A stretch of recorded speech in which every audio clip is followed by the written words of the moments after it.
From the moment you opened your eyes, the world began teaching you who to trust. It was in the way they smiled when you obeyed, the way they praised you for following the rules. You learned to believe that people in power know best, that friends are always loyal, that family always wants what's good for you. But Carl Jung saw through the illusion. He warned that trust is the most dangerous gift you can give, because some people wear their kindness like armor. They hide their hunger behind soft words. They offer help, only to chain you to their will.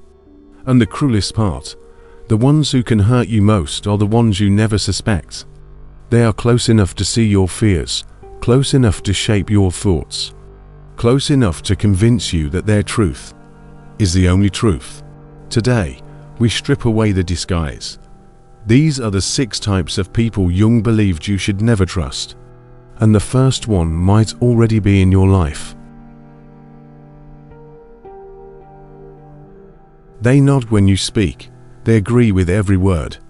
They laugh at the right moments. They seem perfect, but that's the problem. Carl Jung warned us about people who become nothing more than a reflection of you. They study your likes, your fears, your language, and then they feed it back to you like a flawless echo. You think you've found someone who understands you completely, but they don't understand you. They're studying you. This is not friendship, it's strategy, because a mirror without a face has no identity of its own. They survive by becoming whatever you want to see. They do it to earn your trust quickly, and once they have it, they can bend you without resistance. Jung understood this as a psychological trap. When we see ourselves reflected in someone else, we drop our guard, we feel safe, we believe we've found a kindred spirit. But the mirror is never there for you. The mirror is there for itself. And when it finally reveals its true face, it's often too late. By then, they've learned your weaknesses. They've mapped out your desires. They know exactly what to offer and exactly what to take. These people can be friends, colleagues, romantic partners, even family. Their greatest weapon is invisibility, because you never see them as a threat until the moment you realize your reflection was never yours to begin with. They are always the ones who've been wronged, the misunderstood, the unlucky, the ones who, somehow, life has chosen to punish over and over again. Carl Jung saw this pattern clearly. He knew that some people cling to the role of the victim, not because they are always hurt, but because being hurt gives them power. At first, you feel compassion. You listen to their endless stories of betrayal and injustice. You offer comfort, advice, even protection. But notice what happens when you stop feeding the narrative. The warmth disappears. The gratitude fades. Suddenly, you become just another person who doesn't understand them. These people survive on your energy. Your sympathy becomes their fuel. Your guilt becomes their leash. They master the art of making you responsible for their happiness and responsible for their pain. Jung understood the danger here. When you accept the role of savior, you become trapped in their endless cycle of crisis. Every time you try to lift them out, they find a way to fall back in, because without the role of the victim, they have nothing else, and the cost, your time, your peace, your ability to focus on your own life. You wake up one day realizing that you've been solving problems that were never yours to solve. And worse, you've been blamed for the ones you couldn't fix. The eternal victim will never leave the stage. They only change the cast of characters around them, and if you're not careful, you'll play the lead role in a story that was never yours to begin with. They enter the room and light it up. Every word feels like a compliment. Every glance feels like approval. You find yourself drawn to them without knowing why. Carl Jung understood this kind of person well. They are not warm because they care. They are warm because they know it disarms you. The charmer with strings hides their intentions in generosity. They offer help before you ask. They praise you before you've earned it. They make you feel seen, valued, important. But in the background, there is always an invisible ledger. Every kind word, every small gift, every moment of attention is an investment, and one day they will come to collect. You will feel it the moment you hesitate. The smile will fade, the warmth will cool, and they will remind you, subtly or directly, of everything they have done for you. Jung knew this wasn't kindness, it was control. Because when someone makes you feel like you owe them, your decisions stop being your own. You start saying yes when you want to say no. You bend your boundaries just to keep their approval. The charmer with strings is patient. They can wait weeks, months, even years, before revealing the cost of their kindness. And when they do, it will not feel like a request. It will feel like a debt. These people don't take from you by force. They make you hand over your trust willingly, until you realize that every choice you've made around them was never fully yours. By then, the strings have already wrapped around you. They speak of morals, of values, of how things should be. They seem righteous, even noble. You believe they stand for truth. But Carl Jung warned us, those who speak most loudly about purity are often hiding the deepest shadows. The shadow disguised as light presents themselves as a guide.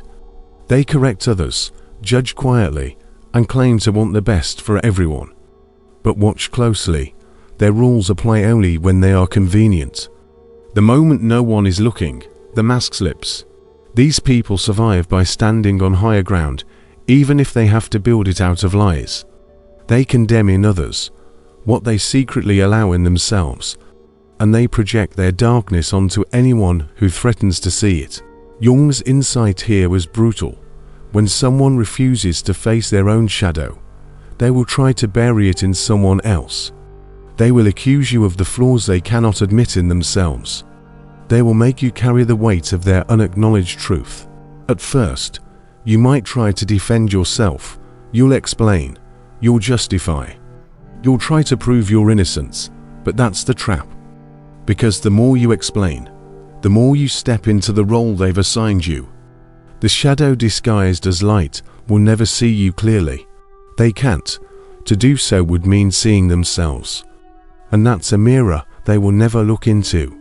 The danger is not only their judgment, it's how easily they can turn others against you.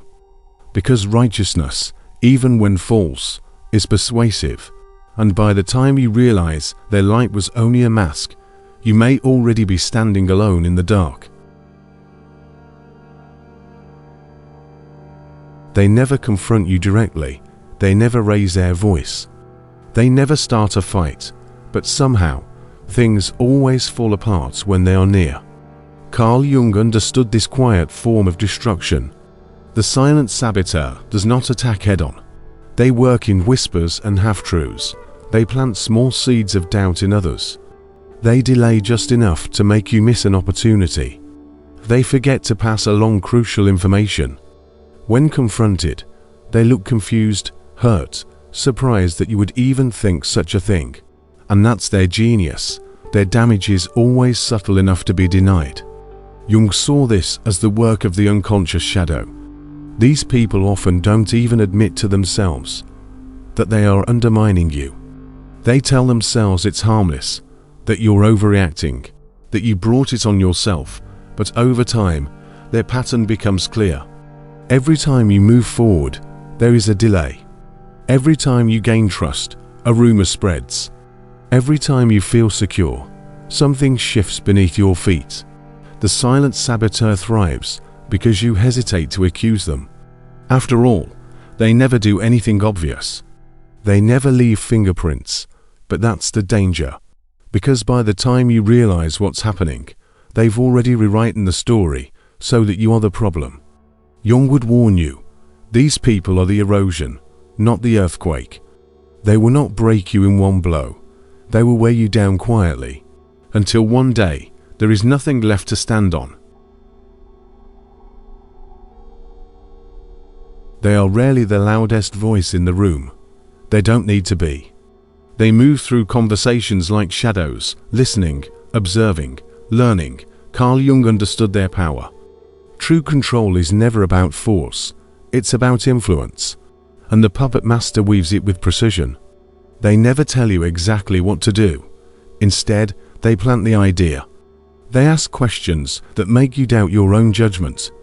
They present options that all lead to the choice they wanted from the beginning.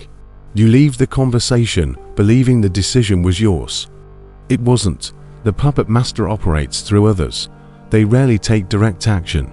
Instead, they pull strings quietly, letting someone else deliver the words, someone else take the blame, someone else carry out the plan. This makes them almost impossible to confront. What can you accuse them of when they've done nothing you can prove? Jung warned that these people often hide behind charm, intelligence, or authority, but their real weapon is patience. They can wait months, even years, for the right moment to move a single piece. That changes the entire game. By the time you realize they've been shaping your choices, you've already been woven into their design. And the most unsettling truth, you may never fully see the extent of their influence.